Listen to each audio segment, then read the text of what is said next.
नमस्कार, श्री स्वामी समर्थ. स्वागत आहे तुमचं माझे स्वामी या चॅनलवर. कशा आहात सर्व? मस्त ना? मस्तच राहा आणि स्वामी सेवा करत राहा. आपल्या कुटुंबामध्ये स्वामींचे अधिष्ठान असणे फार गरजेचे आहे. जसे घरात कर्ता पुरुष असतो त्यांच्याशिवाय घर अपूर्ण असते, त्याचप्रमाणे आपल्या घरात स्वामींचे अधिष्ठान असणे आपल्या कुटुंबासाठी फार महत्त्वाचे व आपल्या भाग्याचे आहे. ज्या ज्या स्वामी सेवकऱ्यांकडे स्वामींची मूर्ती असेल किंवा नवीन घेतली असेल, त्यांनी मूर्तीची स्थापना कशा प्रकारे करावी किंवा जर त्यांनी आणल्यावर स्थापना केली नसेल तर येत्या गुरुवारी पण आपण स्वामींची स्थापना करू शकतो. कोणताही शुभ मुहूर्त बघून आपण त्या मूर्तीची म्हणजे स्वामींच्या मूर्तीची स्थापना करू शकतो. प्राणप्रतिष्ठा त्याची करू शकतो. स्थापन तर केलेलीच आहे आपण, फक्त त्याची प्राणप्रतिष्ठा आपल्याला करायची असते. तर प्राणप्रतिष्ठा कशा पद्धतीने आपण करायची आहे, तर स्वामींना खूप साधी भोळी सेवा आवडते. त्यामुळे सेवा पण आपली साधी आणि सरळ असायला हवी. जसे की स्वामी सेवकऱ्यांनी साध्या आणि सोप्या पद्धतीने करता येईल अशा प्रकारे साधी आणि सोपी पद्धत मी तुम्हाला सांगणार आहे. तर सर्वात आधी आपल्याला घरामध्ये सगळीकडे स्वच्छता करून उंबरठ्याचं लेपन करून, तुम्हाला मी प्रत्येक व्हिडिओमध्ये सांगत असते की उंबरठ्याचं लेपन करा. उंबरठ्याच्या लेपनामुळे घरामध्ये खूप पॉझिटिव्हिटी वाटते आणि खूप प्रसन्न वाटतं. सर्वात आधी हातात पळीभर पाणी घेणे व त्यात 2 दाणे अक्षता टाकणे. आधी देवाजवळ दीप प्रज्वलित करून घ्यायचा आहे. सर्वात आधी कोणतीही पूजा करत असताना आपल्या घरासमोर म्हणजे आपल्या मंदिरामध्ये दीप प्रज्वलित करायला पाहिजे. तर सर्वात आधी दीप प्रज्वलित करून घ्यायचा आहे आणि स्वामींना विनंती करायची आहे की आज गुरुवारी किंवा कुठलाही जर दिवस असेल तर आजच्या दिवशी मी तुमचं स्वतःचं नाव घ्यायचं आहे आणि आपल्या या घरामध्ये स्वामी आपली प्राणप्रतिष्ठा करीत आहे.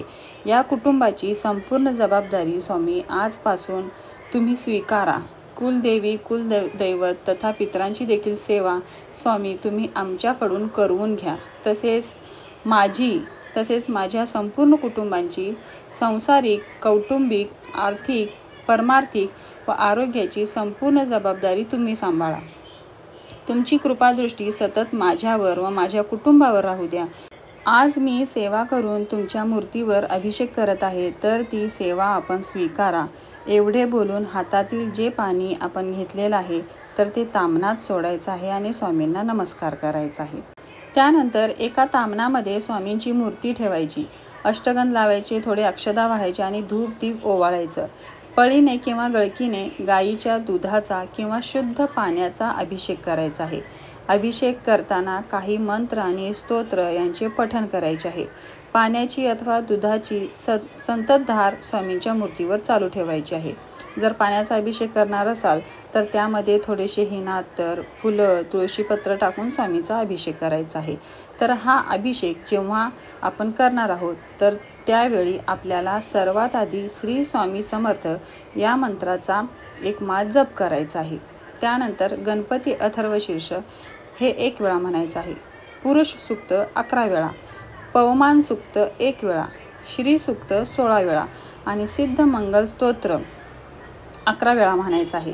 तुम्हाला हे स्तोत्र मोबाईलवर सहज मिळून जातात, तर ते मोबाईलवर तुम्ही लावा. जर तुमच्याकडे गळती नसेल तर तुम्ही ते मोबाईलवर लावा आणि अभिषेक घाला. जर तुमच्याकडे ते आपल्या नित्यसेवेमध्ये हे सगळे आहेत तर सिद्ध मंगल स्तोत्र तेवढं नसेल तर ते तुम्ही मोबाईलवर लावा. बाकी सगळे हे मंत्र जे आहेत तर ते नित्यसेवेच्या पुस्तकामध्ये आहेत, तर ते तुम्ही त्यामध्ये देखील वाचून तुम्ही अभिषेक करू शकता. जर तुम्हाला हे मंत्र दररोज तुम्ही जेव्हा अभिषेक करता गुरुवारी, तर तेव्हा पण तुम्ही हे मंत्र रोज 1-1 वेळा याचं पठण जरी केलं तरी चालतं. यानंतर हे पठण झाल्यानंतर, हे अभिषेक झाल्यानंतर स्वामींची मूर्ती शुद्ध जलने स्वच्छ करायची आहे. परत एकदा शुद्ध जल, तुमच्याकडे गंगाजल असेल तर खूपच छान, त्याने स्वामींची मूर्ती परत एकदा स्वच्छ करा आणि स्वच्छ कापडाला पुसून घ्या. त्यानंतर स्वामींची मूर्ती देवघरातील सर्वात वरच्या पायरीवर ठेवायची, कारण स्वामी हे अ वर्गातील देवत्व आहे. स्वामींची मूर्ती जिथे ठेवणार तिथे आधी 2 दाणे अक्षता घेऊन श्रीपाद श्री वल्लभ नृसिंह सरस्वती भगवान श्री स्वामी समर्थ महाराजाय नमः आसनार्थे अक्षता समर्पयामी असं बोलून अक्षता त्या जागेवर ठेवायच्या आहेत. स्वामींच्या मूर्तीवर वस्त्र परिधान करून त्या जागेवर मूर्ती ठेवावी व स्वामींच्या मूर्तीला हिनात्तर लावायचं. स्वामींच्या चरणाला व हाताला हिनात्तर लावायचं आहे. स्वामींच्या मूर्तीवर उजव्या हाताची मधली 3 बोटे ठेवून सुप्रतिष्ठिमस्तु असे म्हणायचे आहे. श्रीपाद श्रीवल्लभ नृसिंह सरस्वती भगवान श्री स्वामी समर्थ महाराजाय नमः. अष्टगंधक विलेपनार्थे समर्पयामी असे बोलून स्वामींना अष्टगंध लावायचा आहे. त्यानंतर स्वामींना पुष्प अर्पण करायचे आहेत. त्यानंतर तुळशी बिल्वपत्र अर्पण करायचे आहेत. त्यानंतर आपल्याला स्वामींना धूप दीप अर्पण करायचे आहेत. तर स्वामींना आपण जेव्हा धूप वगैरे दाखवणार आहोत तर त्यावेळी स्वामींना श्रीपाद श्रीवल्लभ नृसिंह सरस्वती समर्थ स्वामी महाराजाय नमः धूपम अग्रपयामी असे बोलून स्वामींना धूपदीप दाखवायचा आहे. त्यानंतर स्वामींना दीप ओवाळायचा आहे. तुपाचा दिवा लावून तो दिवा स्वामींना ओवाळायचा आहे. त्यानंतर स्वामींना नैवेद्य दाखवायचा आहे. तर नैवेद्यामध्ये आपण दूध भात, बुंदीचे, रव्याचे, बेसनाचे लाडू, पंचामृत, गूळ, शेंगदाणे, खीर किंवा फळ यापैकी काहीही आपण नैवेद्य स्वामींना दाखवू शकतो. तर अशा प्रकारे स्वामींची स्थापना आपल्याला करायची आहे. स्थापना झाल्यानंतर स्वामींची प्राणप्रतिष्ठा झाल्यानंतर रोज सकाळी व सायंकाळी आपल्या घरामध्ये जो अन्न आपण तयार करतो, जो स्वयंपाक आपण तयार करतो तर त्याचा देखील नैवेद्य स्वामींना दाखवून मगच आपण प्रसाद सर्वांनी ग्रहण करायचा असतो. त्यानंतर स्वामींची आरती करायची असते सकाळ संध्याकाळ आणि प्रसाद देखील सर्वांनी ग्रहण करायचा असतो. अशाच प्रकारे रोज नित्यसेवा न चुकता आपल्या घरामध्ये व्हायला पाहिजे. नित्यसेवेमध्ये श्री स्वामी स्तवन हे 1 वेळा, श्री स्वामी समर्थ मंत्र जप 11 माळ, श्री स्वामी चरित्र सारामृत क्रमशः रोज 3 अध्याय आपल्याला वाचायचे आहेत. त्याचबरोबर तारक मंत्र 1 किंवा 11 याचा देखील तुम्ही रोज पठण नित्यसेवेमध्ये करू शकता. तर अशा प्रकारे आपल्याला स्वामींची प्राणप्रतिष्ठा घरामध्ये करायची आहे. ज्यांनी मूर्ती आणलेली आहे स्वामींची पण प्राणप्रतिष्ठा केली नाही तर ते देखील गुरुवारी अशा पद्धतीने प्राणप्रतिष्ठा स्वामींची करू शकतात. आणि ज्यांनी मूर्ती घरामध्ये स्वामींची आत्ता आणलेली आहे पण त्याची प्राणप्रतिष्ठा अजून केलेली नाही किंवा ते प्राणप्रतिष्ठा करणार आहेत तर अशा पद्धतीने साध्या आणि सोप्या पद्धतीने घरच्या घरी देखील तुम्ही अशा प्रकारे प्राणप्रतिष्ठा करू शकता.